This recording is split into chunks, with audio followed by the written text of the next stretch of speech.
Mucho que nos gusta. Bueno, entonces antes de empezar la clase, esta clase es una clase que les puedo explicar un poco pesada. Es muy fácil irse por los detalles y olvidarse un poco del eje principal. Voy a intentar no aburrirlo con los detalles, sino grabarles lo que necesitan el mínimo indispensable que necesitan. E intentar remarcarles qué es lo importante y lo que no nos pueden dejar de nada. Pero tal vez en los primeros minutos de clase sean un poco aburridos, vamos a retomar las cosas que vimos en la clase de introducción de la radioelectricidad, que sé que no fue una cosa que faltó a todos.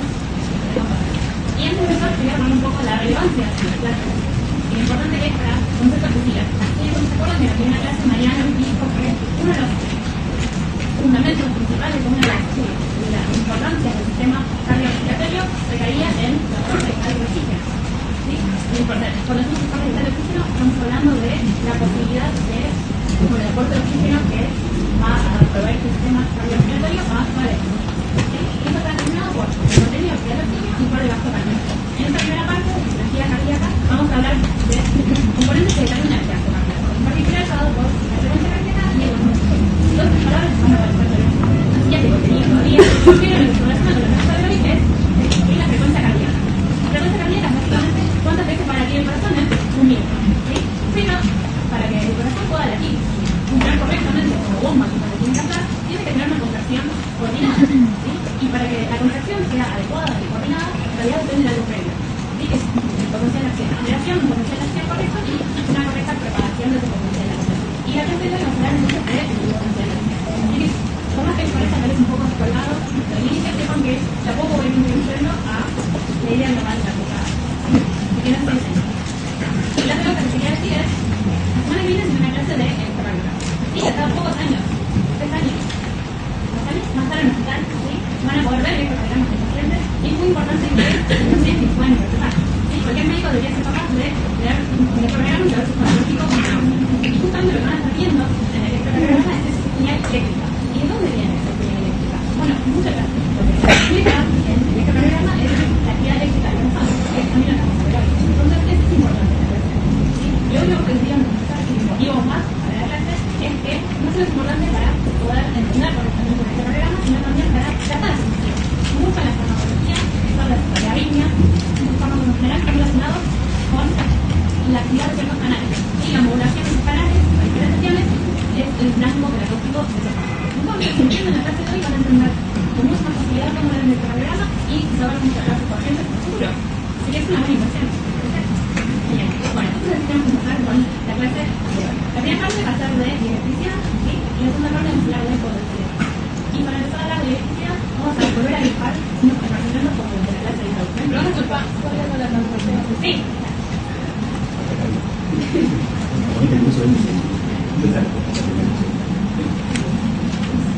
No digo que no se me trabaja con ella. Es lo que te iba a decir, ¿no?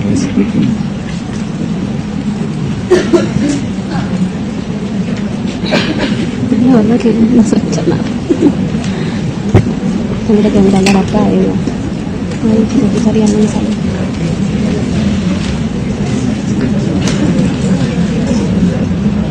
Y después se preocupan, después van a escuchar a Mariana, probablemente le escuchen mucho mejor y también les va a dar mucho más. Por lo menos se le da lo más fuerte.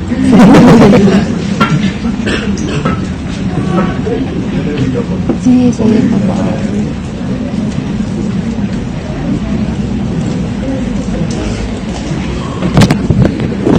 Mientras dibujo.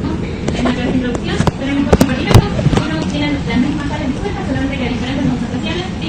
Uno va a estar 0,1 molar y el otro va a estar 0,01 molar.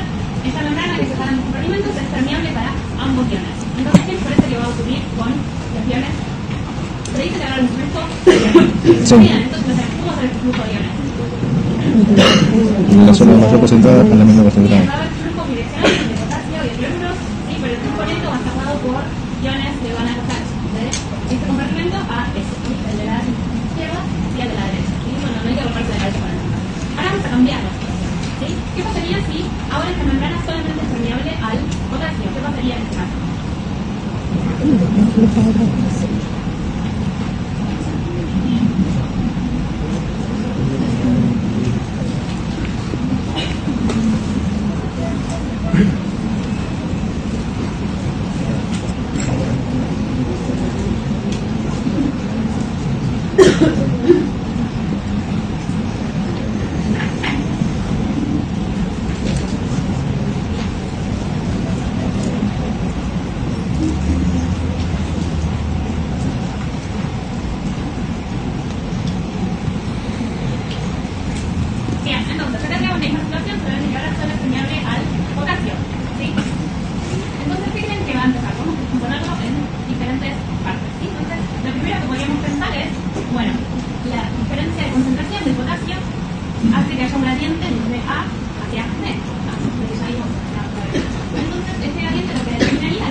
iones potasio celados, pero tenemos más iones fluoruros solos. Entonces, esto te va a determinar. Bien, ahora va a aparecer un gradiente eléctrico, que en el caso anterior no teníamos. ¿Sí? Y ese gradiente eléctrico va a atraer al potasio hacia A. ¿No? Entonces tendríamos un gradiente químico y un gradiente eléctrico. El gradiente químico lo vamos a representar como U y el gradiente eléctrico como delta B. ¿Sí? Ahora vamos a ver cómo vamos a escribir cada una de estas.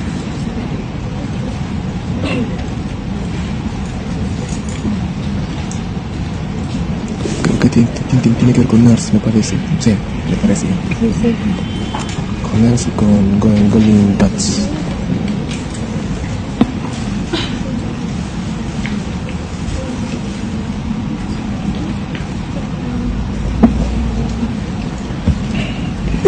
Y podemos representar cada una de sus potenciales de una manera. Y entonces, este es el potencial químico, así, por el caso de este caso, ya representado por la constante de fase, por la temperatura, por el logaritmo natural del cociente de la concentración de potasio en D en A. Esto no es tan importante, sí sabes un sentido porque después vamos a ver también análisis para que vean que no sale de la nada. Si quieren esto, pueden ignorarlo, pueden. Y después, el potencial eléctrico lo representamos con este ¿sí? Sencillamente, el cociente del sencillamente Z por la valencia, por la constante de fase, por la diferencia de potencial. Entonces, es que tenemos estos dos potenciales, un potencial químico y un potencial eléctrico. ¿Cómo podemos determinar qué le va a pasar efectivamente al flujo de potasio? Va a tender a ir de D hacia A, va a tender a ir de A hacia B, ¿sí? Y para eso hay una expresión que es la expresión que es la ecuación de Nernst, que nos va a ayudar a determinar qué es lo que vamos a ver. Entonces vamos a ver.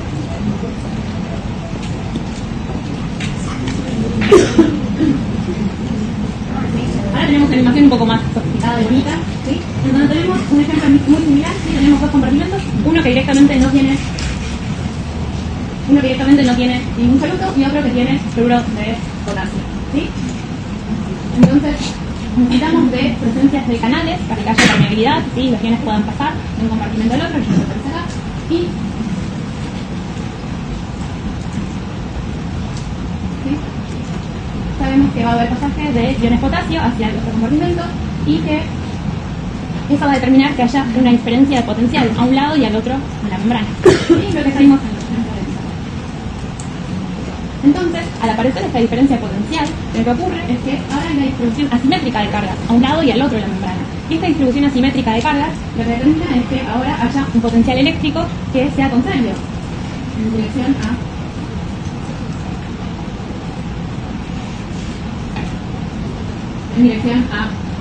este potencial químico. ¿Sí? Este es el potencial químico.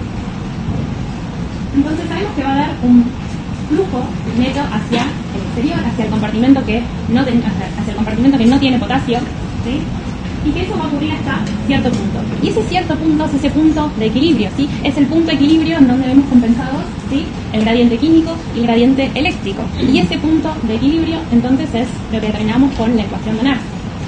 Si no me acuerdan cuál es la ecuación de Nernst, ahora van a ver, ¿sí? Y la idea es que justamente porque está en equilibrio, ¿sí? El flujo neto es cero. Y como están en equilibrio, ambas potenciales se igualan. Entonces, podemos expresarlo así. ¿Sí? Esto es lo que habíamos visto acá en el pizarrón como el potencial eléctrico, que va a ser igual a el potencial químico. ¿Sí? Entonces, si agrupamos y despejamos, ¿sí? Vamos a determinar que el potencial de equilibrio para un ion, ¿sí? Está dado por esta expresión, ¿sí? Donde tenemos en cuenta R, que es la constante de las bases, T, temperatura en grados Kelvin, ¿sí? Z, que es la valencia, presión, F, que es la constante de Faraday, y el logaritmo natural del cociente de la concentración extra e intracelular. ¿Sí? Una cosa importante que tienen que notar acá es que este potencial de equilibrio es para un solo ion, ¿sí? Y me va a determinar cómo hacer la actividad para un solo ion. Ahora a poco vamos a ir sumando cosas, sumando componentes, y vamos a hacer que esto se parezca cada vez más a una célula real, ¿sí? Porque en una célula real no tenemos solamente dos iones o un ion divisible, ¿sí? Es mucho más complejo el panorama. Sí.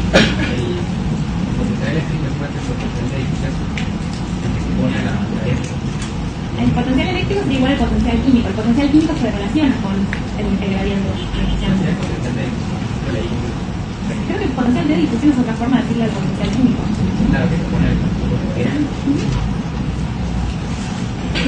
Entonces, con esta expresión podemos determinar que el potencial de equilibrio para el potasio, en la mayoría de células que vamos a trabajar acá, va a ser más o menos de menos de 30 igual. Pero sepan que eso va a variar de célula en célula, acá solamente aparece como un equilibrio. Porque en internet, entonces, cuidado, le pedí el texto donde dice eso para darlo el contexto. Lo hay en internet. Entonces hay que ver el contexto de la frase, para ver si se refiere al potencial electroquímico o se refiere al potencial químico. Probablemente sea el potencial electroquímico. Yo leí eso para el país, el potencial de elección. Si lo tienes acá, verlo así, así. Lo tienes acá. Si no hay contexto, ya estamos claros qué es. Pero igual sepan que conceptualmente es eso, el gradiente del componente químico es igual que el componente en el equilibrio. Solo en el equilibrio. Solo en el equilibrio, ¿sí? Ahora vamos a ver qué pasa en una célula real, ¿sí? Y vamos a ver si esto se cumple en una célula real, o sea, vamos a ver si en una célula, vamos a ver, ¿sí? Pero eso lo dice Mariano. Esto solamente se da en el equilibrio. Y una cosa que podemos sacar acá es poniendo los ejemplos que vimos al principio. En este caso tenemos una membrana que era permeable para ambos iones, ¿sí? Y sabemos que hay un flujo neto de ambos iones, ¿sí? Hasta que estas concentraciones son iguales, ¿sí? Entonces no va a haber una diferencia de potencial en esta situación. Entonces, si pudiéramos medir con un voltímetro cómo sería el potencial de membrana acá, que no hay diferencia de potencial, ¿cuándo mediríamos? Sí. Perfecto. Volvemos a esta cosa. Un voltímetro y esta marca cero el potencial de membrana. Ahora en esta situación donde tenemos potenciales químicos, No es lo que dice. Potencial de división es el aire químico.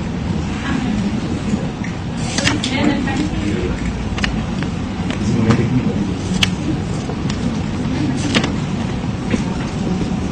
Bueno, volviendo a esto, ahora, esta situación en donde tenemos una membrana que es permeable solamente al potasio, decimos que iba a haber un movimiento de potasio hasta qué punto, hasta que se alcance el equilibrio electroquímico del potasio, ¿no? Entonces van a pasar por potasio y luego, bueno, el flujo neto va a ser hacia B, ¿sí? Hasta un punto. Y el punto es el punto de potencial electroquímico. Si yo empiezo a medir la diferencia de potencial a un lado y al otro la membrana con un voltímetro, lo decimos acá, ¿qué potencial de membrana voy a ver acá cuando esté en equilibrio? Y en el NAC, lo que voy a ver ahí es el potencial de equilibrio o potencial de NAC. Entonces, cuando esto esté en equilibrio, ¿sí? El potencial de membrana acá va a ser igual al potencial de equilibrio de este ion, ¿sí? Que sería un potasio. Entonces, es menos 93 que potasio. Claro, y en este caso sí, estos compartimentos. Si estos compartimentos son iguales a lo que vemos en este ejemplo, en este caso sería menos 93 el valor.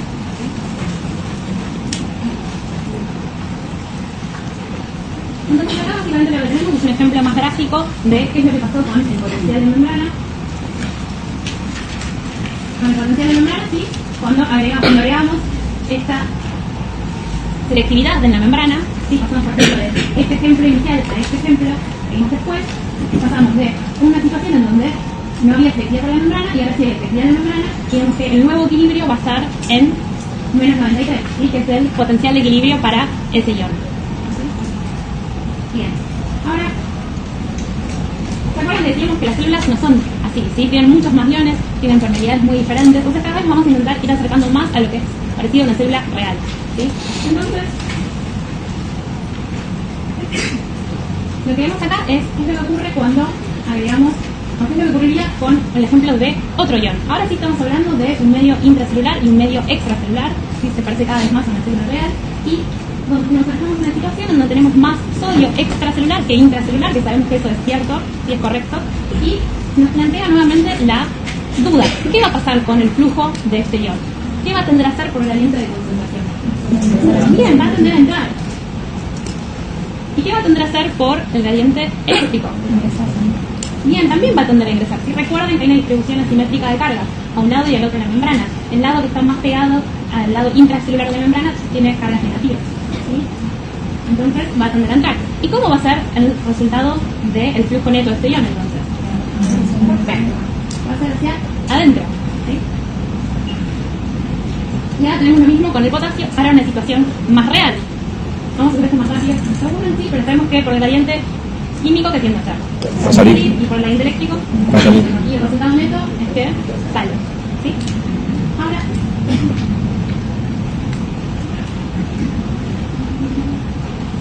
entonces, en esta situación tenemos en simultáneo qué pasaría si ambos iones pudieran pasar. Vemos que el sodio tendría a entrar del medio intracelular y el potasio a salir. ¿Sí? Y el potencial de equilibrio, de hecho, del sodio es de más 62 milivolts. Y antes de seguir avanzando, voy a decir una cosa en relación a cómo va a ser el flujo de estas iones. ¿Sí? Porque si conozco el potencial de membrana y conozco el potencial de equilibrio de este ion, yo puedo determinar cómo va a ser el flujo de ese ion. Y se acuerdan que Mariano les dijo en la clase pasada que tienen la suerte de que por lo menos en la cursada de cardiografía hay muchas leyes que se repiten, se modifican levemente, pero se repiten. Y para entender cómo va a ser el flujo de este ion, tienen que recordar cómo es la ley de Ohm. ¿Sí? Entonces,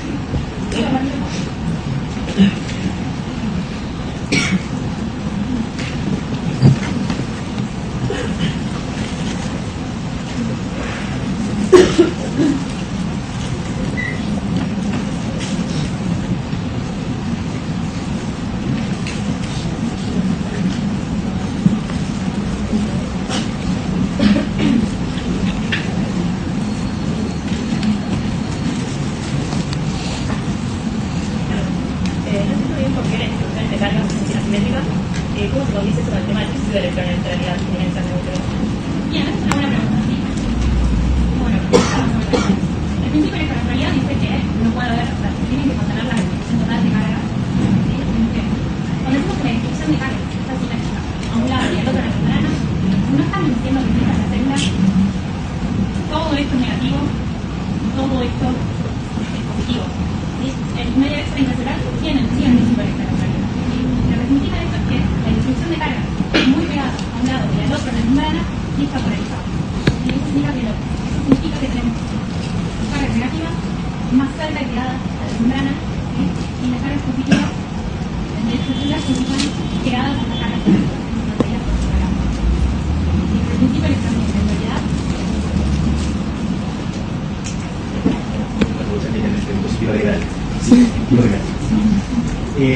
la pregunta que uno debería hacerse inmediatamente es ¿por qué el interior celular es negativo con respecto al exterior? ¿Por qué? ¿Por qué es negativo? No necesita nada. Porque la célula no sabe qué es lo que tiene que hacer para el cuerpo. Ella vive y hace o no una cosa u otra de acuerdo a los estímulos que recibe y o sea, qué es lo que pasa a su alrededor. Es decir, si bien no está mal, yo te corté de cuajo porque si bien no está mal pensar en para qué la célula hace esto, en fisiología no es tan conveniente pensarlo así. En fisiología, como nosotros tenemos que aprender mecanismos, lo que conviene es pensar por qué la célula opera de esta manera y no de otra. ¿Sí? Entonces, ¿qué es lo que hace que el interior celular sea negativo? ¿Cómo, perdón? Con los componentes de la membrana, no sé qué le parece a ustedes. ¿La membrana tendrá algo que ver en todo esto? Sí. No. ¿O sí? Sí. ¿Quiénes votan que sí, que tiene algo que ver? ¿Quiénes dicen que no, que la nada? ¿Quiénes creen que el núcleo tiene que ver porque la intención de la célula? ¿Quiénes votan que es la espiritualidad de la célula? He visto muchas cosas todavía, qué es lo que pasa en la célula. Lo cierto es que se lo voy preguntando. ¿Por qué lo que dicen que la membrana tiene que ver? ¿Por qué dicen que tiene que ver?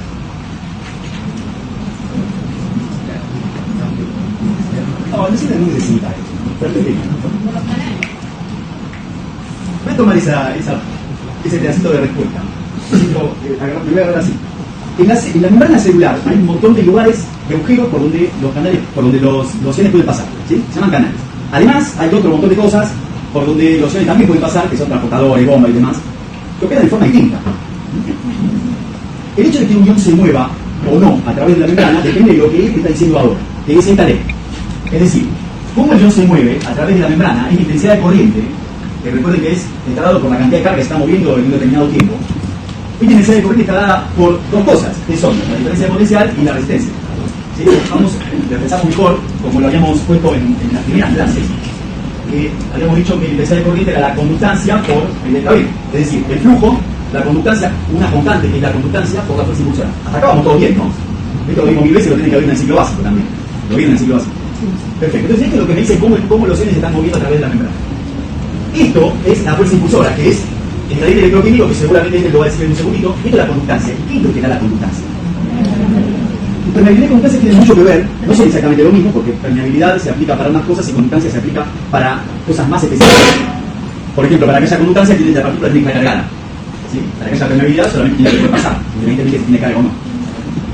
Entonces, la cuestión es que hay iones para los cuales la conductancia es elevada y otros para los cuales la conductancia no es elevada. Yo siempre le estoy sacando a él en parte del curso que viene, pero lo cierto es que nosotros tenemos conductancia diferente para iones distintos.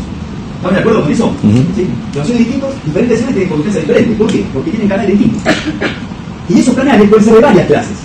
Hay iones para los cuales, no sé si también lo diga así, digamos, vamos a partir de la base de que todos los canales son activables.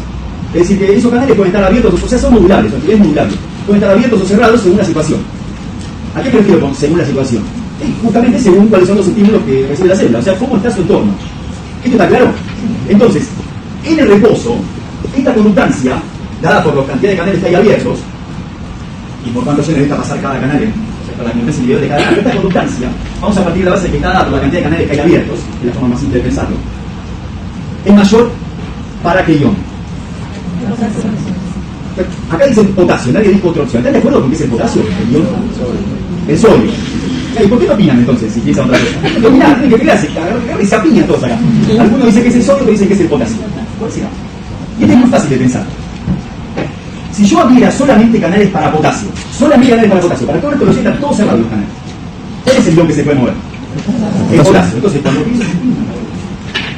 cuando pienso en ese potasio, que se puede mover a través de la membrana, yo pienso esto: el potasio está más concentrado adentro que afuera. ¿Estamos de acuerdo? Experimento un gradiente químico que va para dónde? Para afuera. ¿Están de acuerdo, no? O sea, hay un gradiente químico así, para afuera. Si solamente el potasio puede difundir, el potasio llega al equilibrio en algún momento, ¿sí? Pasa, y usted tiene que imaginarse que cuando ese primer potasio pasa para afuera, piense que había electroneutralidad, ¿sí? O sea que la cantidad de cargas positivas y negativas al principio acá adentro era igual, era la misma, y acá afuera igual. O sea, la cantidad de cargas positivas afuera es igual que la de negativas afuera, y la de positivas adentro es igual que la de negativas adentro. Es algo que hay que discutir, pero digo, imagínense que al principio pasa así. Cuando el primer potasio sale, empieza a haber una carga positiva acá afuera que no está dentro, ¿sí? Y me queda la negativa adentro que no tiene a su potasio que lo neutralizaba, pobrecito. ¿Está claro? Entonces ya empieza a aparecer un gradiente eléctrico hacia adentro, las cargas están desigualmente distribuidas, ¿cierto? Tengo una carga positiva de más y una carga negativa de más adentro. ¿Está? A medida que empiezan a pasar más potasios hacia afuera, porque este gradiente sigue siendo más grande que este, ¿se dan cuenta? Cuando miro los dos, bueno, hay más probabilidad de que pase para afuera que que pase para adentro. Entonces el potasio sigue saliendo, o sea que este gradiente eléctrico empieza a crecer. Cuantas más cargas positivas tiene acumuladas afuera y más cargas negativas se hayan quedado adentro porque no puede salir, entonces este gradiente eléctrico crece. En algún momento, la cantidad de cargas positivas que hay afuera sin compensar y las negativas que hay adentro sin compensar me generan un gradiente eléctrico tan grande que es exactamente igual a este químico, pero para el otro lado. Es una pregunta súper interesante y te voy a decir así de fácil, no. Es algo que habría que discutir y quizás si tenemos un poquito de tiempo lo podemos charlar, no creo que tengamos tiempo para eso. Pero se entiende la idea que a medida que va pasando potasio para este lado, va apareciendo un gradiente eléctrico que va compensando parcialmente al químico. ¿Sí? Bueno, genial. La cuestión justamente es que en el reposo, la membrana de la célula deja pasar muy fácilmente al potasio y al cloruro y no deja pasar al sodio y al calcio. ¿Está claro? Entonces uno piensa en esto. Perdón, este gradiente eléctrico está dado por una diferencia de potencial. ¿Estamos de acuerdo, no? Bueno, esa diferencia de potencial que me genera el gradiente eléctrico es lo que yo puedo calcular con la ecuación de Nernst. Es decir, para esta relación de concentraciones, la ecuación de Nernst me da esto. ¿Cuánto debería valer esto para igualar al químico? Lo que pasa es que en la célula estos dos nunca son iguales. Siempre uno le gana al otro. ¿Hasta acá vamos bien? Entonces, ¿qué es lo que sucede en la célula de verdad? Yo tengo una célula que tiene mucho potasio adentro y poquito afuera. ¿Por qué no? ¿Por qué adentro hay un montón y afuera no? Porque hay bombas. Porque hay bombas. Cuando yo tengo iones que están desigualmente distribuidos, hay una bomba en el medio. En la célula seguro pasa así. Y tengo mucho sodio afuera y poquito adentro. ¿Cierto? Esto lo hace la bomba. Lo mantiene así la bomba. Si yo inhibo la bomba, esto se empieza a disipar. Afuera también tengo mucho cloruro y adentro tengo poquito. ¿Está bien? Y además adentro tengo algunos aniones que no pueden salir. Esos aniones se llaman iones fijos y ¿cuáles son? Las proteínas. Proteínas, fosfato, ácido nucleico, toda la porquería que hay ahí adentro que no puede salir, que es muy grande, ¿sí? Lo ponemos así, aniones fijos. Los fijos dentro de la célula. La cuestión es que la membrana es muy permeable, el reposo es muy permeable al potasio y al cloruro y poquito al sodio y al calcio. Y a nada de estos aniones. Piensen simplemente por el gradiente químico. ¿Qué hace el potasio? Sale de momento, sale. ¿No? ¿Qué hace el cloruro? Entra. ¿Qué hace el sodio? Entra. Ahora, El caso también. La cuestión es que esto no puede pasar, o pasa muy poquito, porque la membrana es poco permeable a sodio. ¿Estamos de acuerdo? Esto sí pasa, y esto también, porque la membrana es bastante permeable a potasio y a cloruro. Es decir, que yo tengo entrada de cloruro, salida de potasio. Bueno, esto ya hace que el velocidad sea negativo con el cloruro. Eso está. Y tenemos que ver algo sobre la electroneutralidad. Entonces, justamente, lo que ustedes tienen que ver es esto. Yo tengo permanentemente, vamos a pensar solamente del potasio, que es la forma más sencilla de verlo. Yo tengo potasio que está saliendo de la célula y una bomba que lo mete. ¿Estamos de acuerdo con eso? Ahora, la bomba mete el potasio que ya salió. Entonces, como la membrana es muy permeable a potasio, la bomba trabaja siempre con más carga positiva fuera que adentro. Es decir, el potasio sale, la bomba lo mete. El potasio sale, pero ven que primero salió el potasio y la bomba lo metió. ¿Hasta acá vamos bien? Es decir, es como que la bomba trabaja de tiempo. Y siempre el potasio que sale a través de los canales le gana al trabajo de la bomba. ¿Está bien? En el caso específico de electroneutralidad pasa justo esto, que como la bomba agarra el potasio que está afuera, bien pegado a la membrana, yo tengo potasio que acaba de salir, la bomba lo agarra desde el mente. Ese potasio no difunde para allá, se queda por acá. ¿Sí? Hay cargas eléctricas que están ahí en la membrana. Yo mirara la membrana como agrandada, tendría el lado extracelular, tendría cargas positivas, no solamente dadas por el potasio, ¿verdad? Por lo que sea, y cargas negativas adentro que no están compensadas. Cuando yo miro toda la célula, digo, bueno, realmente si mi separación de compartimentos es la membrana celular, adentro hay más cargas negativas que positivas, eso no se puede discutir. Y afuera tengo más positivas que negativas, ¿cierto? Bueno, pero el principio de electroneutralidad es un principio físico. Entonces, si el principio de electroneutralidad no se cumple, yo tengo que armar la física. ¿Se entiende la idea, no? Esto es una especie de transitorio en realidad, porque la bomba lo mete de vuelta. La idea es que surge de que la bomba trabaja de tiempo. Sepan que para el estudiante de medicina esto es irrelevante, totalmente irrelevante. Es una discusión que no tiene ningún sentido para nosotros. Pero la voy a cortar acá nomás. La idea entonces es que uno inventa un nuevo compartimiento, que es un compartimiento de membrana, donde tenemos igual cantidad de cargas positivas que negativas, que es electroneutro. Tenemos un compartimiento intracelular, que es electroneutro, ¿sí? Y un intracelular que también es electroneutro. Es decir que el compartimiento intracelular es electroneutro implica sí o sí que estoy considerando un modelo de 3 compartimientos. Sí o sí. Son dos modelos distintos, y los dos valen. Entonces implica necesariamente que yo estoy considerando 3 compartimientos. Si yo considero un modelo de 2 compartimientos, no hay electroneutralidad. Y también está bien. Para el examen, depende de quién los agarre, ustedes van a tener que decir, yo les aconsejo decir siempre esto, en un modelo de 3 compartimientos, el intracelular es electroneutro, el compartimiento de membrana es electroneutro. ¿Listo? ¿Está bien? Sepan que son simplemente 2 modelos diferentes, de 3 compartimientos y 2 compartimientos. Hay libros que toman modelo de 3 compartimientos y hay otros que toman modelo de 2 compartimientos. Y están los dos bien. Y en realidad no, justamente ese es el origen de la diferencia de potencial. El modelo de 2 compartimientos, la diferencia de potencial está en que no son electroneutros. Pero esa diferencia está acá, y son re poquitas las cargas que hacen falta. Re poquitas. Listo, no te preocupes. ¿Se entendió? Sí.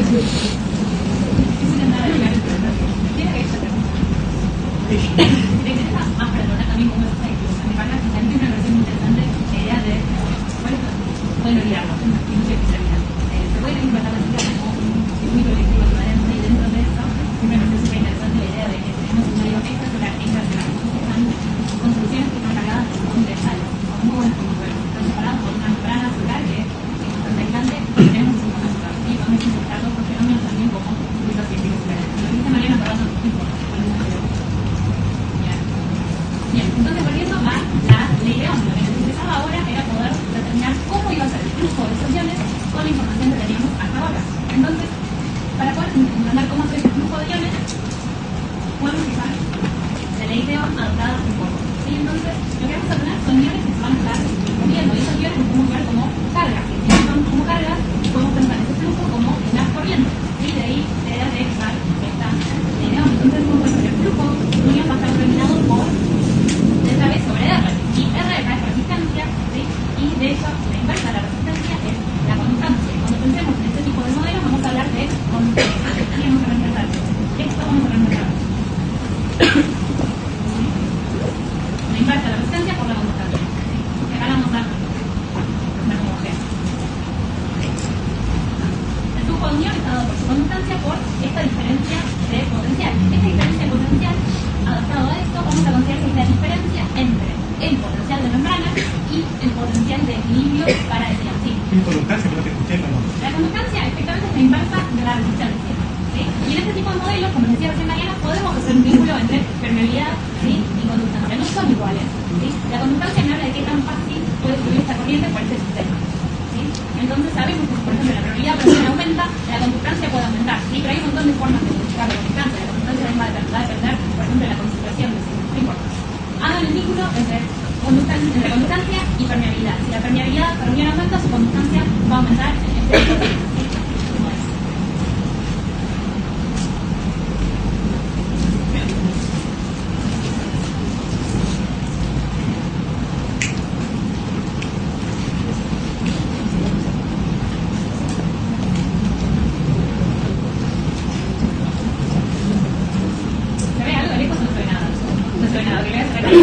Y entonces la idea es que el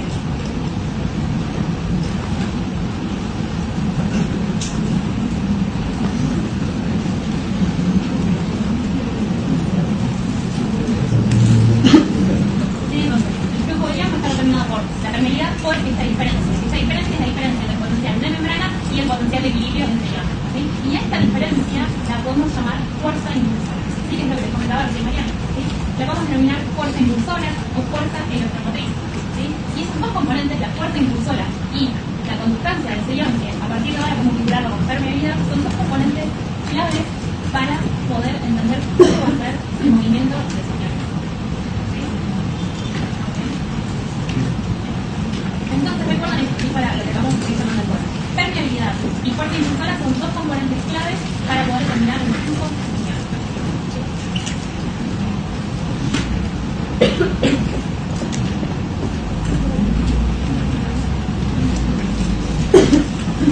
Bien, entonces, volviendo a donde hemos quedado antes, sabemos que en una fila tenemos más de unión, tenemos varios iones involucrados. Acá en este ejemplo hasta ahora estuvimos considerando solo el potasio y el sodio, ¿sí? Pero cada uno tiene potenciales de equilibrio muy distintos, ¿sí? El del sodio es positivo, en este caso es más 62, el del potasio es menos 93, es muy negativo. Hay una gran diferencia entre ambos valores de potencial. Entonces, ¿qué va a pasar con el potencial de membrana? ¿Qué va a hacer? Va a decir, bueno, me quedo en un punto intermedio para ambos. ¿Cómo podemos saber qué va a pasar con el potencial de membrana cuando tenemos más de unión involucrado? Bien, acá hay gran golpe, ¿sí? Entonces necesitamos otra forma de poder definir cómo determinar el potencial de membrana, ¿sí? Y por eso tenemos una ecuación que se llama ecuación de Goltz. Entonces la pregunta es, antes de pasar a la ecuación y ver algo un poco más específico, pensemos, si tenemos estos dos iones, que los dos pueden ser componentes importantes para determinar el potencial de membrana, ¿quién se va a imponer, entre comillas, en la disciplina? Sí. Bien, ella dice el que tenga más conductancia. ¿Y por qué decís eso? Está perfecto, ¿por qué lo decís? Perfecto, entonces, una cosa muy... Está perfecto lo que decís, ¿sí? Lo que vemos con el flujo, que el flujo depende de la conductancia y de la fuerza impulsora, y vemos que la fuerza impulsora para el sodio es la diferencia entre...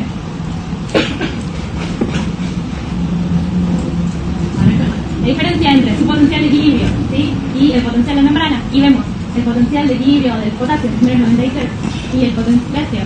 más que eso. Menos 93, y el potencial de membrana. Bien, vemos que ¿quién tiene más fuerza impulsora? Sí, yo estoy ahí, pero igual dicho de otra manera, perdón. Si menos 65 es el potencial de membrana, el potencial de membrana, ¿a cuál de los dos NERF se parece más? Bien, al del potasio. Y la respuesta es ¿por qué se parece más al del potasio? Porque la fuerza impulsora para el sodio, ¿cómo es con respecto a la del potasio si el potencial de membrana es menos 95? Bien, es mayor, entonces si el potencial de membrana es menos 65 y el potencial de equilibrio del sodio es más 62, tiene mucha más fuerza impulsora. Entonces, ¿cómo puede ser que el flujo sea menor y que sea mayor el flujo del potasio? Por la conductancia, perfecto. Entonces sabemos que la conductancia es clave en este caso, ¿sí? Y en este caso es verdad que el potencial de membrana se va a parecer mucho más al potencial de equilibrio para el potasio que el del sodio, porque el potasio es mucho más permeable, ¿sí?, en condiciones de reposo. Bien, y entonces ahora sí llegamos a... ¿no? Sí. Perfecto. La idea es, si yo sé que... A ver, ¿por qué el potencial de equilibrio, que es menos 65, se puede parecer más al potencial de equilibrio del potasio que del sodio? Si pensamos solo en términos de fuerza impulsora, pensaríamos que el sodio es el que tiene más fuerza impulsora. Pero si mi conductancia es, viendo el peligro, ¿no?, si mi conductancia es baja, ¿importa que tenga toda la fuerza impulsora del mundo si los canales están todos cerrados? No va a haber flujo. Pero si tenemos una gran conductancia, sí vamos a tener flujo. ¿sí? Igual era otro mismo sentido cuando hablamos de ecuación de Goldman. ¿Sí? Esta es la idea inicial para que vean que un determinante importante es la permeabilidad. ¿Sí? Porque la diferencia entre más 62 y menos 65 es mayor que la diferencia de menos 93 a menos 65. De otra manera hace un ratito cuando yo puse esto no se ve nada.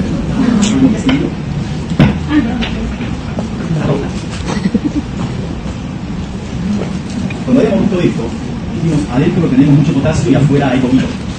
¿Sí? Entonces, como la membrana deja pasar potasio, hay un gradiente químico que lleva el potasio hacia afuera y ese gradiente empieza a disiparse. Cuando sale el primer potasio aparece un gradiente eléctrico hacia adentro. ¿Están de acuerdo, no? Ese gradiente eléctrico va creciendo. Hasta que, por ejemplo, llega a ser así. ¿Sí? Este gradiente eléctrico no es igual que este gradiente químico. En la célula los dos gradientes para ningún ion son iguales. ¿Ah? Entonces este no es igual que este. Hay una diferencia entre los dos. ¿Cuál es la diferencia entre los dos? Bueno, vamos a representarlo en rojo. Es lo que le falta a este para llegar a ser esto, o sea, esto. ¿Cierto? Es decir, que como la salida de potasio es mayor que la salida de potasio por gradiente químico es mayor que la entrada por gradiente eléctrico, entonces el potasio, en que la salida le gana a la entrada, el potasio experimenta una tendencia más fuerte a salir que a entrar, y eso hace que la resultante de estas dos sea así, hacia afuera. ¿Lo ven? ¿Se dan cuenta de esto? Esto es lo que se llama gradiente electroquímico o fuerza impulsora, que es ni más ni menos que aquello que escribí allá. Potencial de membrana menos el gradiente electroquímico. Menos, perdón, el potencial de equilibrio. A ver si no. ¿Está bien? Esto es el gradiente electroquímico. ¿Se entiende la cuestión? ¿Seguro? ¿Los que no están diciendo nada? No, pero no me decís de vuelta. Lo digo de nuevo. Voy a tardar un poquito más. Voy a dar una discusión un poquito más formal acerca de cómo sé que el potasio tiene tendencia a salir y por qué busqué este más chiquito que el otro. Porque les estoy haciendo trampas, les estoy diciendo, este es más chiquito que el otro, me tienen que creer como si fuera una verdad revelada. Y en realidad la cosa es así. Yo tengo la diferencia de concentraciones para el potasio. ¿Están de acuerdo con eso? Esa diferencia de concentraciones me aparece en la ecuación de Nernst. En la ecuación de Nernst yo tengo que el potencial de equilibrio de potasio es, vamos a poner 60 milivolts por el logaritmo de potasio extra sobre potasio intra. ¿Están de acuerdo con esto? Cuando yo veo esta cuenta, con estas concentraciones, me da un valor que, por supuesto, depende de cuánto valgan esas concentraciones, para una célula será distinta que para otra, pero tiramos el número que estaba ahí, menos 93. Tengan en cuenta que esto va a ser diferente según la célula. Entonces, si el potencial de membrana fuera menos 93, negativo del interior, el potasio estaría en equilibrio. ¿Están de acuerdo con eso? ¿Qué significa esto? Que este vector sería igual que este, pero para el lado distinto. Si el potencial de membrana fuera menos 93, este vector sería igual que este y el potasio entonces quedaría en equilibrio. Porque la probabilidad de que el potasio salga es igual que la del que entre. ¿Está claro? Bueno, resulta justamente que en la célula no pasa esto. Y esto no vale menos 93. ¿Cuánto vale en la célula? 60, menos 60. O sea, que este vector que le lleva el potasio hacia adentro es más chiquito que este. ¿Lo ven? Si en lugar de ser menos 93, es menos 60. O sea, es más chiquito. Así. Este es el vector real. Y este es el que debería ser para que el potasio quede en equilibrio. Es decir, que este vector gradiente eléctrico es más chiquito que el químico. O sea que el químico le gana y el potasio tiene tendencia a salir. ¿Sí? No sé si ahora terminé de responder la pregunta. Pero la cosa es, estos dos no son iguales en la célula. Como no son iguales, el potasio tiene tendencia o a entrar o a salir según cuál sea más grande. Generalmente va a ser a salir, pero la célula no tiene tendencia a entrar. Bueno, esa tendencia, que es la diferencia entre los dos vectores, a salir o entrar, es lo que llamamos fuerza impulsora. En este caso, si ustedes miran este más grande que este, la diferencia entre los dos me da así. A eso se lo llama gradiente electroquímico, que es lo que aparece acá. Eso es lo que mueve al ion. En realidad al ion lo mueven las dos cosas, lo mueve esto y lo mueve esto. Esto que lo lleva para afuera, partículas haciendo, saltando para acá, chocando contra la membrana, alguna pasa y otras no. ¿Sí? Y esto que es una fuerza real que me lo tira para adentro. Más o menos se ve. Son dos cosas de naturaleza distintas. Esta es una fuerza de verdad y la otra es azarosa. ¿Sí? O sea, esto lleva a que haya una cantidad de iones por eso que pasan hacia afuera. Y esto lleva a que haya otra cantidad que pasa hacia adentro. La cantidad que sale es mayor que la que entra. ¿Está bien? Esa cantidad que sale mayor que la que entra es esto, y está dado por esto. O sea, por este vectorcito. La diferencia entre los dos. La diferencia entre los dos. ¿Lo ven? ¿Respondí?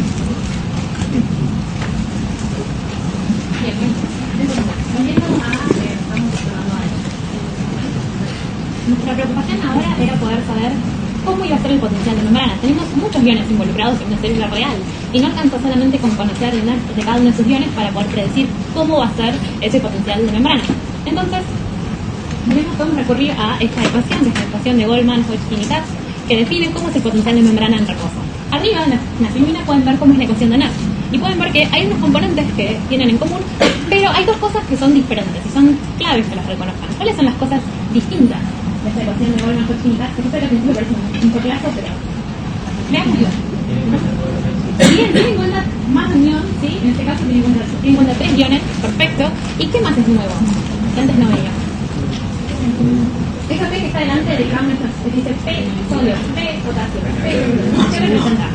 Bien, representa la permeabilidad. Entonces me olvidé decírselo, disculpen, ¿sí? Representa la permeabilidad y esto es nuevo, ¿sí? Porque antes en la ecuación de Nash no teníamos nada relacionado directamente con la permeabilidad, ¿sí? Entonces, para esta ecuación, para definir el potencial de membrana, no solamente nos interesa la constante de los gases, la temperatura en la que vamos a estar trabajando, ¿sí?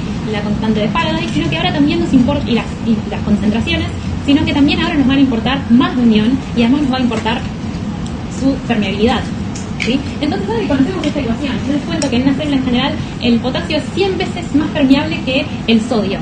¿Tiene sentido lo que veíamos antes, que el potencial de membrana se parece mucho más al potencial de equilibrio del potasio que del sodio? Sí, es 100 veces más permeable que el sodio. Tiene sentido que el potencial de membrana se parezca más al potencial de equilibrio del potasio, ¿sí? Bien.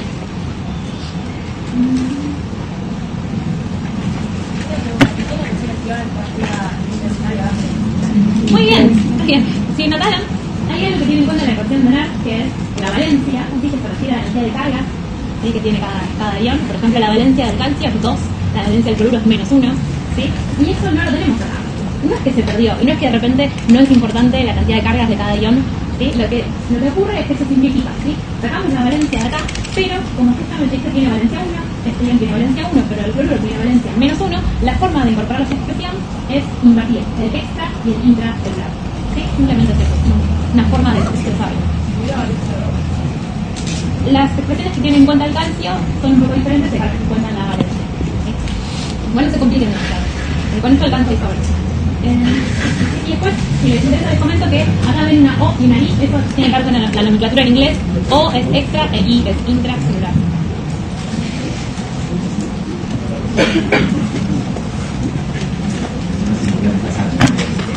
Sí, bueno, de hecho se pueden encontrar un montón de formas de expresar esto. Si trabajamos con determinadas condiciones de temperatura, pueden ver una constante para todo esto. Esto es como una forma general de expresarlo. Igual en esta relación creo que no van a tener que calcular nada. Tal vez en R2 sí, pero acá no se preocupen.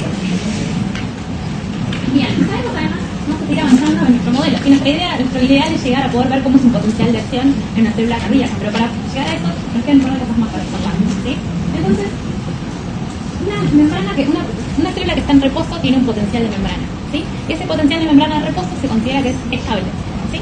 Entonces, si sabemos que el potencial de membrana en reposo es estable, significa que las corrientes que se den de iones tienen que tener un flujo neto. Bueno, no vamos a decir. Sabemos que va a haber corrientes, va a haber flujo de iones, ¿sí? En esta célula, y si consideramos que el sodio y el potasio son las corrientes más importantes, podríamos pensar que la corriente del sodio es parecida, igual en módulo que a la corriente del potasio, para de esa forma que no haya cambios en el potencial de membrana. ¿Sí? Esto no significa que el potencial de membrana sea cero, esto no significa que el potencial de membrana sea igual al potencial de equilibrio, ¿sí? Simplemente significa que si el potencial de membrana no se modifica, las corrientes que estén involucradas detrás tienen que ser iguales, ¿sí? Las corrientes de signo opuesto tienen que ser iguales, ¿sí? Esto tal vez no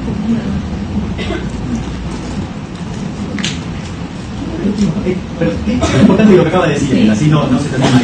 Si tengo un potencial de membrana que no cambia, lo que significa es que la cantidad de cargas que se están moviendo en total es cero, ¿sí? Esto no significa que no se mueven las cargas, lo que significa estrictamente que la cantidad de cargas positivas que entran, por ejemplo, es igual que la cantidad de cargas positivas que salen. Es decir, que las corrientes se compensan.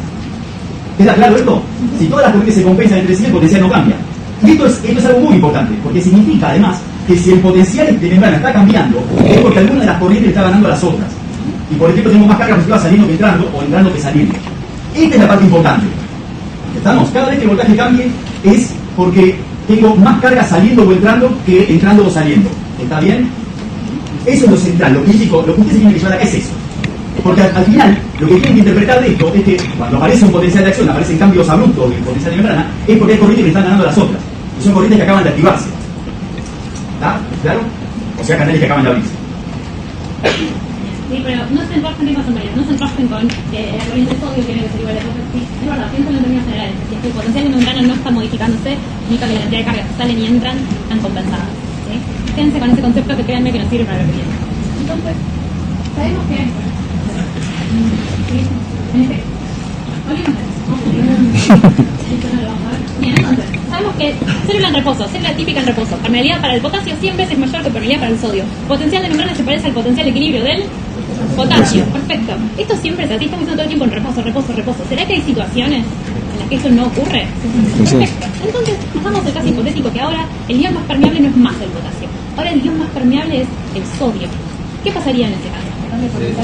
Bien, primero va a haber un cambio de potencial de membrana, genial, excelente. Y ese cambio de potencial de membrana, ¿cómo va a ser? Está más cerca del equilibrio del sodio. Perfecto, debería estar más positivo y debería estar más cerca del potencial de equilibrio para el sodio. ¿Por qué estamos seguros de que las chicas tienen razón? ¿Sí? Pensemos. Antes decíamos que el flujo unión está determinado por la conductancia por la fuerza impulsora. ¿Sí? Ahora, la fuerza impulsora en el caso inicial digamos que es igual. ¿Sí? Pero ahora cambia la permeabilidad, entonces aumenta la conductancia. Entonces, si yo mantengo la fuerza impulsora y aumento la conductancia, ¿qué va a pasar con el flujo de ese ion? Va a aumentar. Y ahora sí, estamos en una situación diferente. ¿Sí? Ahora, el flujo de sodio, que antes compensaba el de potasio, ya no está más compensado. Ahora el flujo de sodio va a ser más grande que el flujo de potasio. ¿Sí? ¿Todos ven eso? Bien. Entonces, eso tiene que tener un impacto directo sobre el potencial de membrana. Es más, si quieren, podemos volver a esta ecuación simpática. Si la permeabilidad por el sodio aumenta, y las demás permeabilidades se mantienen igual, eso tiene que tener un impacto sobre el potencial de membrana. Entonces, vamos a ver la hipotética en donde esto ocurra. ¿Sí? Entonces, lo que vemos es que aumentamos la permeabilidad para el sodio, sabemos que el flujo de sodio va a ser mayor y va a tender a entrar o a salir de la célula. Entrar. Bien, va a tender a entrar. ¿Por qué? Claro, porque están más concentrados afuera que adentro. Con la diferencia de concentración, dicen allá atrás. Sí, sí. Yo, si separara los gradientes eléctricos y químicos, si lo pensara por separado, diría, el sodio está más concentrado afuera que adentro. O sea, el gradiente químico entra. ¿Sí? El eléctrico también, porque el interior solar es negativo. O sea, el sodio está atraído hacia el interior solar por las dos cosas. ¿Sí? Tanto por el azar como por la fuerza eléctrica. Entonces el gradiente electroquímico es muy fuerte hacia adentro. Si la constancia, en este caso nosotros vimos que la constancia del potasio, si ahora la cambiamos, la constancia fuese igual en el potasio, el sodio al tener un gradiente llegaría más rápido a las. Tendría una corriente más grande. Una corriente más grande.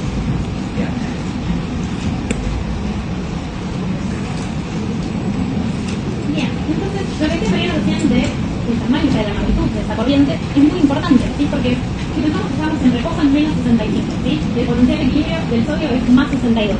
La fuerza impulsora es muy grande, ¿sí? Y ahora vamos a tener más conductancia, significa que va a tener flujo y que ese flujo va a ser muy grande. Y esto recuérdenlo, ese flujo va a ser grande. Sí, créanme que nos va a servir para nuestros momentos. ¿Sí? Y lo que va a tener es lo que ustedes predijeron perfectamente bien, ¿sí? Que va a aumentar el potencial de membrana y se va a volver más positivo, ¿sí? Y podría quedar así en más 35. Bien. Y ahora llegamos al momento que más nos interesaba y lo que más nos va a interesar a ustedes, ¿sí? Que es poder estudiar cómo es el potencial de acción cardíaco. ¿Sí? Entonces, antes de que nos empezar, ¿qué es un potencial de acción? ¿Cómo lo definirían qué es un potencial de acción?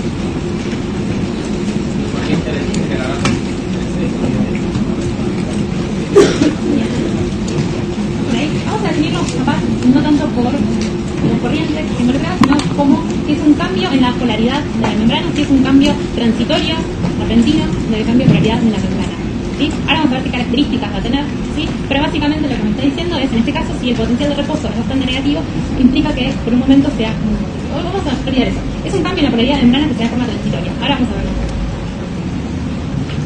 Entonces vamos a empezar pensando en un potencial de acción típico de un miocito del ventrículo, ¿sí? Ahora vamos a ver por qué estamos aclarando específicamente de qué célula estamos hablando, ¿sí? Pero vamos a empezar con un potencial de acción y después vamos a ver que hay diferentes potenciales de acción dentro del corazón, ¿sí? Entonces, vamos a empezar por el principio, que es que tenemos un potencial de membrana de reposo, ¿sí? Como pueden ver acá, este potencial de membrana es bastante estable, ¿sí? Este potencial de membrana de reposo es todo lo que con todo lo que estuvimos hablando anteriormente, ¿sí? El potencial de membrana de reposo está determinado por los iones más importantes, que son el sodio, el potasio y el cloruro, ¿sí? Y es de más o menos, varía según el tipo celular, ¿sí? Y es bastante cercano al potencial equilibrio de potasio. Ahora van a ir apareciendo los diferentes cambios en el potencial de membrana que se dan durante un potencial de acción. Lo primero que vemos es esto: si tenemos un potencial de acción negativo, un potencial de membrana negativo, vemos que ahora este potencial de membrana toma un valor bastante positivo, ¿sí? Cerca de más 30 milivolts. Ahora, ¿este cambio de potencial de membrana fue progresivo o fue repentino? Bien, fue repentino, fue muy rápido. ¿Sí? Estamos hablando del orden de los milisegundos. ¿Y qué les parece? Si pensamos en términos de carga, ¿qué es lo que puede haber pasado para que pasemos de un potencial de membrana en menos 80 a más 30? Respecto a entrada de cargas positivas, ¿sí? O salida negativa, que ahora no lo podemos saber. Yo les comento que lo que ocurre es que aumenta la permeabilidad para el sodio y hay una corriente de sodio, ¿sí? Que podría no ser dado por sodio, ¿sí? Pero yo les comento que esto se da por una corriente de sodio. Después vamos a volver a ver esto y vamos a hablarlo con un poco más de detalle. Esta es como la primera pasada, ¿sí? Entonces, se da este cambio abrupto, ¿sí? El potencial de membrana se vuelve más positivo. Cuando un potencial de membrana se vuelve más positivo, decimos que se despolariza, ¿sí? Entonces esto es una despolarización, ¿sí? Muy rápida. Bien, el siguiente que vamos a ver es la siguiente fase. Esta fase, ahora igual vamos a volver a ver, pero esta fase se llama fase 0, repolarización, y ahora tenemos esta que es la fase 1, que es una repolarización muy chiquitita, muy breve. ¿Qué les parece? Les comento que cuando un potencial de membrana está despolarizado y vuelve hacia su potencial de reposo, eso se llama repolarización, ¿sí? Entonces se despolariza el potencial de membrana y luego se repolariza. Esta repolarización, si lo pensamos en términos de cargas, ¿por qué podría estar dado? Entrada de sodio. Entrada de sodio, pero si dejamos entrada negativa. Bien, puede ser por salida de cargas positivas, entrada de cargas negativas, ¿sí? Yo les cuento que esto sea por salida de cargas positivas, ¿sí? En particular salida de potasio. Vamos a seguir avanzando. Ahora tenemos esta fase, ¿sí? Es la fase del Z, ¿sí? La fase 2. ¿Qué es lo que vemos? ¿Qué pasa con el potencial de membrana durante esta fase? Bien, se mantiene constante, no cambia. ¿Esto qué significa? Bien, lo que está entrando es igual a lo que sale, ¿sí? En términos de corriente. Bien, ¿y se les ocurre qué es lo que puede estar entrando? ¿Quieren adivinar?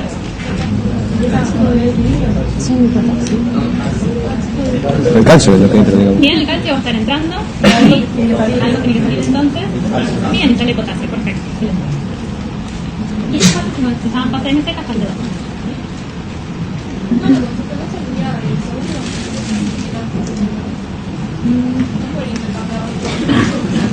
Sí, o sea, ahora vamos a ver en detalle un poco más para las corrientes involucradas. Si estamos hablando como a grandes rasgos, las corrientes más importantes. ¿Sí? Después, igual estamos pensando en qué es lo que ocurre a nivel de la membrana. Digamos la siguiente fase. Ahora sí se repolariza el potencial de membrana y se repolariza mucho más. ¿Sí? Esta repolarización dura mucho más. ¿Sí? Y es la tercera fase del potencial de acción. ¿Qué les parece que puede estar pasando para que el potencial de membrana se vuelva nuevamente negativo? Bien, pues está saliendo cargas positivas, están entrando cargas negativas. Yo les comento que acá lo que ocurre es que salen cargas positivas, sale particularmente potasio, ¿sí? Y luego de repolarizarse se vuelve al potencial de membrana de reposo y estamos nuevamente en la situación inicial, ¿sí? Entonces, ahora esta fase tiene nombres, ¿sí? La fase 4, la de reposo, la fase 0, despolarización rápida, fase 1, fase 2 y fase 3. ¿Sí? Y vamos a volver a hablar de esto, pero ahora sí con un poco más de detalle de qué es lo que está ocurriendo, ¿sí? Entonces, fase 4, fase 2. Fase 0. ¿Qué es lo que ocurre en la fase 0? Dijimos que había entrada de sodio. Esta corriente de sodio, ¿de dónde salió? ¿Cómo de repente hubo corriente de sodio? Bien, tiene que haber cambiado la permeabilidad, y eso significa que se tuvieron que abrir canales, ¿sí? Los iones tienen que pasar por algún lado y en este caso pasan por canales. Y estos canales son canales de sodio voltaje dependientes, ¿sí? ¿Qué significa que sean voltaje dependientes? Probablemente es la primera vez que hayan escuchado un canal voltaje dependiente, ¿sí? Canal voltaje dependiente es un canal cuya apertura, la probabilidad de apertura se relaciona con el potencial de membrana. Y en este caso, a potenciales más despolarizados, tenemos más chances de encontrarlos abiertos, ¿sí? ¿Esto significa que a un potencial más negativo está un poco cerrada la compuerta y después se va abriendo? No, ¿sí? Es cerrado o abierto, ¿sí? No importa, igual encontraré más, ¿sí? Pero necesitamos que el potencial de membrana se despolarice para que estos canales se activen, ¿sí? Y esta despolarización, entonces, ¿de dónde salió? Bien, un impulso, ¿sí? Las células miocárdicas están unidas entre sí, tienen una función de sincicio funcional, ¿sí? Tienen uniones gap, uniones hendiduras entre sí, que permiten el pasaje de cargas y de iones, ¿sí? Entonces, una célula vecina se despolariza y pasa cargas a través de estas uniones, ¿sí? Son sinapsis eléctricas muy rápidas, ¿sí? Son muy rápidas. Entonces, Lo que ocurre es que son cargas de la célula vecina que despolarizan el potencial de membrana y eso es suficiente para que se llegue al umbral y que se abran esos canales de sodio voltaje dependientes, ¿sí? Y estos canales de sodio tienen una cinética rapidísima, entonces esa estimulación, ¿sí? Esta despolarización alcanza para que se despolarice muy rápidamente la célula. ¿Sí? Y estos canales de sodio voltaje dependientes tienen una particularidad que sí les interesa saber para un concepto que viene después, que es que pasan de cerrados a abiertos y luego no se vuelven a cerrar, ¿sí? Pasan por un estado intermedio, un tercer estado que es un estado inactivo, ¿sí? Entonces para pasar de cerrado a abierto necesitan un cambio de potencial de membrana, y para pasar de abierto a inactivo es más que nada pendiente de tiempo. Entonces, ¿qué es lo que pasa? Aumenta mucho la permeabilidad para el sodio en la fase cero, ¿sí? Y vemos que el potencial de membrana se acerca mucho al NERS del sodio. ¿Pero llega al NERS del sodio? No. ¿Por qué no llega al NERS del sodio? Porque se mezclan los canales. Hay dos motivos como principales que tienen que pensar. Bien, primero permeabilidad, si se empiezan a inactivar estos canales. Y además, ¿sería fácil que en las células se llegue al NERS de unión? No, porque hay otros iones involucrados. Es mucho más complejo todo el panorama. Entonces, por esos dos motivos principales, si bien el potencial de membrana se acerca mucho al NERS del sodio, no llega hasta ese valor. ¿Sí? Sí, es muy positivo el potencial de membrana, pero nunca es igual, ¿sí? Al potencial de membrana. ¿Podés repetir? De abierto y activo, ¿significa que pasaba por la permeabilidad nuevamente? No, pasa de un estado, ahora sí les hago un dibujo en diferente. Pero la idea es que pasa, estos canales de sodio voltaje dependientes pasan de un estado cerrado a activo, y luego de activo a inactivo. Y luego, de abierto al inactivo, ¿por qué razones? eso depende más que nada del tiempo, ¿sí? Piensen que solamente depende del tiempo, no pueden estar abiertos mucho tiempo, ¿sí? Depende un poco del voltaje, pero más que nada del tiempo, ¿sí? Bien, eso lo vamos a ver después, pero la idea es que si está inactivo el canal, no puede pasar a abrirse, ¿sí? Entonces pasa de inactivo, tiene que sí o sí pasar por un estado cerrado, y de ese estado cerrado puede pasar a un estado abierto. Les va a parecer que esto es muy trivial, ¿no? Otra vez, detalles de canales, ¿no? Pero tiene una relación después con algo que vamos a ver, ¿sí? La idea es que, para que pase de inactivo a cerrado, tiene que haber otro cambio del potencial de membrana, y el potencial de membrana se tiene que volver más negativo. Entonces depende de que se repolarice el potencial de membrana para que vuelva a estar cerrado, y después de cerrado pueda volver a abrirse, ¿sí? Bien. Entonces, estas transiciones se van a inactivar, el potencial de membrana es más positivo, pero no llega al NERS del sodio. ¿Y ahora qué empieza a pasar? Vemos que baja un poco el potencial de membrana, se repolariza un poco, ¿sí? Y esta repolarización está dada, les comentaba, por corrientes de potasio, ¿sí? Y estas corrientes de potasio no es que no estuvieran previamente, sino que simplemente la corriente de sodio era mucho más grande, ¿sí? Al inactivarse estos canales de sodio voltaje dependientes, la corriente de sodio es mucho menor y toma preponderancia esta corriente de potasio. Ahora, ¿qué pasa en la fase 3, en la fase de MC? Que se repolariza porque ya había corrientes de potasio activas antes. Lo que pasa es que antes las corrientes de sodio eran mucho más grandes. Al inactivarse los canales de sodio voltaje dependientes, esa corriente disminuye mucho y ahora cobra más importancia esa corriente de potasio. Ahí ya se inactivaron los canales de sodio. Exacto, los canales de sodio se inactivan y por eso esa corriente.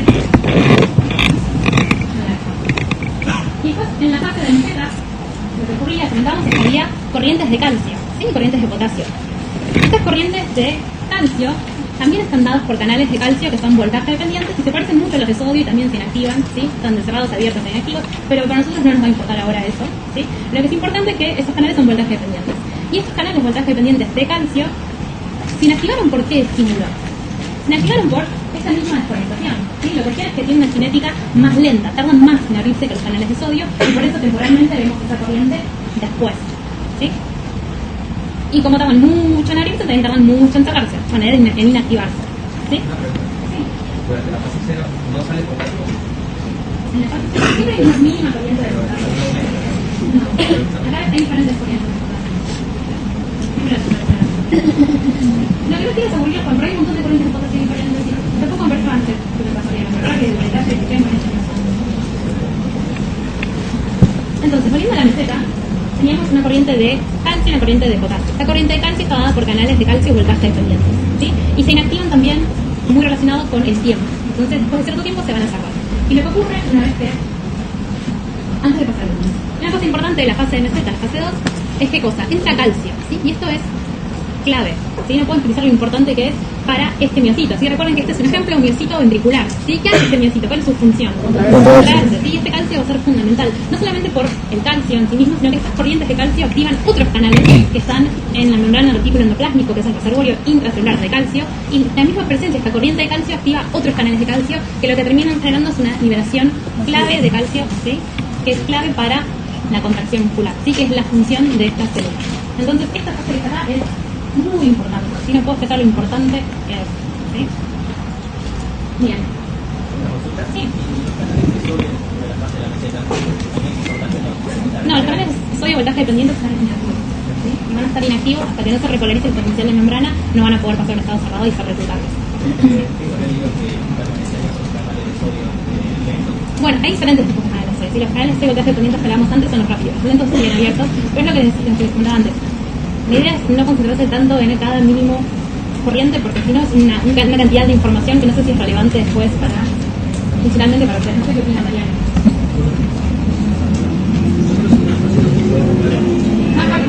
Nosotros acá en el máster no podemos ver actuando el calcio de manera de polarización porque el potasio sí tiene como fuera. Sí.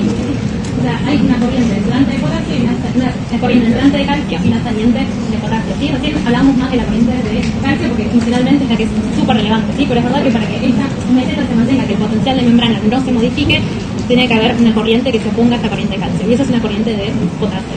¿Sí? Y en esta corriente de potasio están involucradas corrientes de potasio previas y también algunas corrientes de potasio que van a empezar a activar por el final de esta fase, que también son voltaje dependientes. ¿Sí? Y luego en la fase de repolarización es clave sí, el ion potasio. ¿Sí? Hay una gran corriente de potasio que nos lleva a la repolarización del potencial de membrana. Es lo que no pueden dejar de saber, que esto sí es clave y esto sí es lo más importante que tienen que recordar, es que esta fase, la fase 0 de polarización, está íntimamente vinculado con estos canales de sodio voltaje dependientes. Y más que nada con corrientes de sodio. ¿Sí? Y que esta fase de meseta hay una corriente muy importante de calcio, que es clave para después la contracción muscular. ¿Sí? Eso no lo pueden dejar de saber y esos son puntos que son blancos farmacológicos incluso, así que sí, recuérdenlos.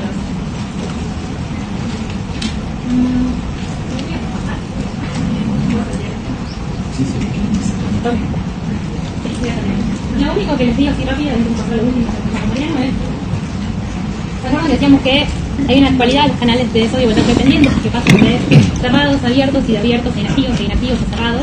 Eso determina después que haya periodos refractarios efectivos o absolutos y periodos refractarios relativos. Básicamente traducido en lenguaje más coloquial, significa que yo durante todo este periodo refractario, aunque quiera tener otro potencial de acción, no voy a poder hacerlo.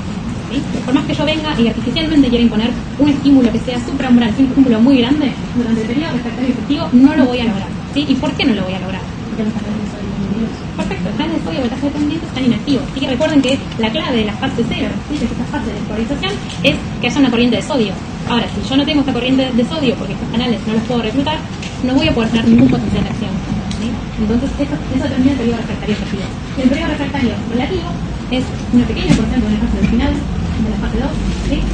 Básicamente lo que significa es que para ese momento hay algunos pocos canales de sodio voltaje dependientes que se empezaron a pasar de inactivo a cerrado y que si yo pongo un estímulo muy grande, mucho más grande, podría llegar a conseguir un potencial de acción.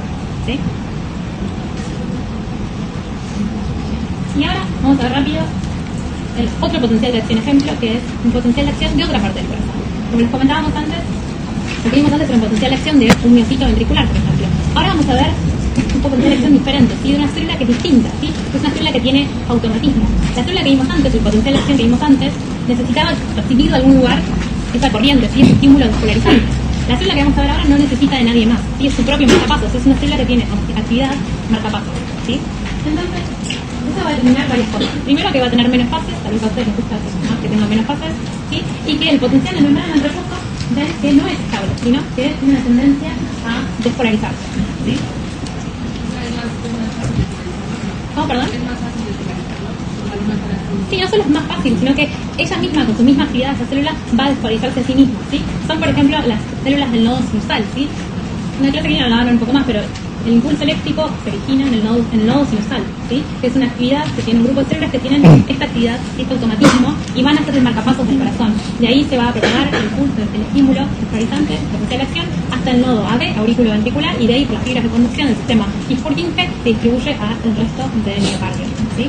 Lo que tienen que recordar hoy es que estas células tienen actividad marcapasos, ¿sí? Entonces, ellas son las que determinan cómo va a ser el potencial de acción y son ellas las que determinan la frecuencia de contracción del corazón, ¿sí?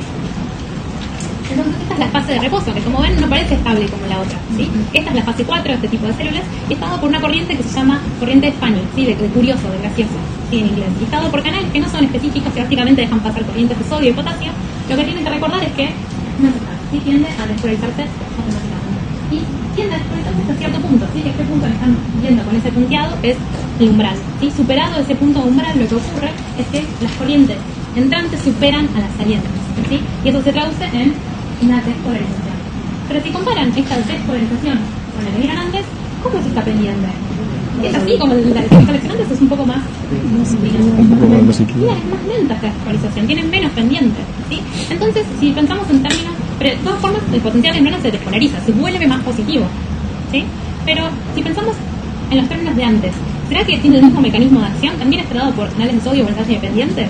No. Bien, no, probablemente no, porque de hecho esta pendiente es muy lenta, no se parece a lo que vimos antes. Y de hecho está dado por otros canales, y esto está dado por calcio. Hay una corriente de calcio que está dada por canales voltaje dependientes de calcio, ¿sí? Estos canales se van a inactivar en un tiempo de activación y va a ocurrir la repolarización, ¿sí? Que es la siguiente fase de este tipo de potencial de acción. Y esta es la fase 4, esta es la 0. Bien. Entonces, esta fase de repolarización va a estar dada también por corrientes de potasio. La repolarización, ¿qué fase sería entonces? No sé qué número, en la 3. Entonces, esta fase de repolarización está dada también por corrientes de potasio, muy similar a lo que vimos antes, ¿sí? Y se llega a un potencial negativo máximo, que se conoce como potencial diastólico máximo, ¿sí? Y luego esto vuelve a repetir.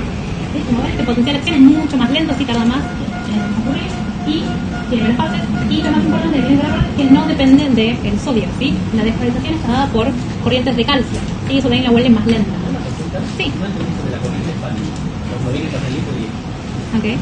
Es una corriente que es la que determina el potencial de la fase 4, el tipo potencial de acción, ¿sí? Está dado por un canal que no es muy selectivo, ¿viste? Otros canales son mucho más selectivos, ¿sí? Para este ion, para aquel ion, ¿sí? Esto deja pasar básicamente sodio y potasio, ¿sí?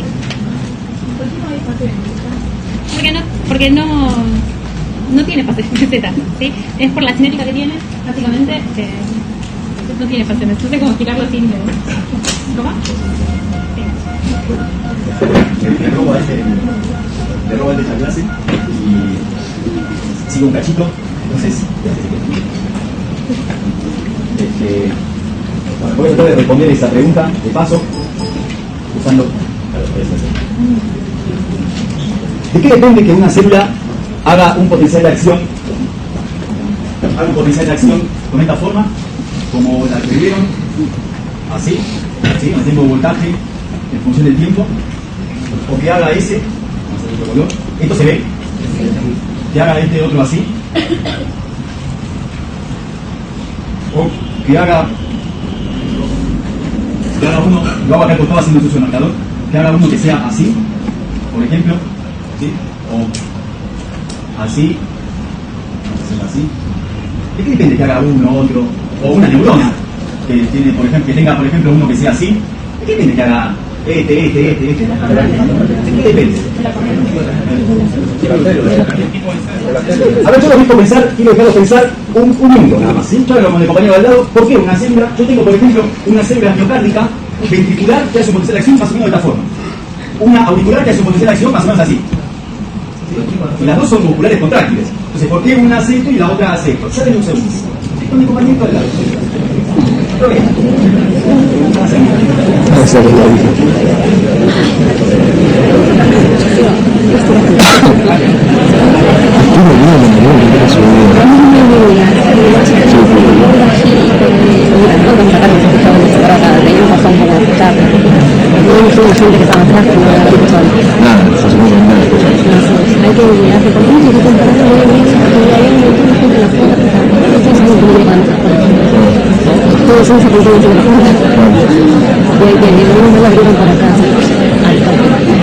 Hay que ir sentarse acá adelante porque entonces se va a querer bajar la chica y no lo escuchamos. Y me deja por delante de la segunda vamos a estar ahí un tiempo. No, sí, hay que entender cómo se leen los electros, ¿no? Sí.